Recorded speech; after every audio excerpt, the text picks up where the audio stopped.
सत्ता में बैठी सरकार इंफ्रास्ट्रक्चर के सारे ठेकेदारी उन्हीं कंपनियों को सौंपती है। अब भले वो कंपनी काम में किसी भी प्रकार का लापरवाही बरते, उससे कोई बहस नहीं है।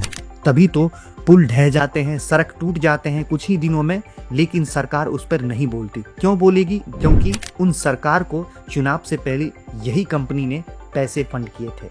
आखिर ये सिस्टम काम कैसे करता है वो भी समझ लीजिए। देखिए, जब भी कोई देश में चुनाव हो या फिर किसी स्टेट में चुनाव होता है तो उसमें जो बड़ी बड़ी बेसिकली जो पार्टी होती है ना, वो इन्हीं कंपनियों से फंडिंग उठाती है और उन पैसों को चुनाव में अंधाधुंध बहाती है।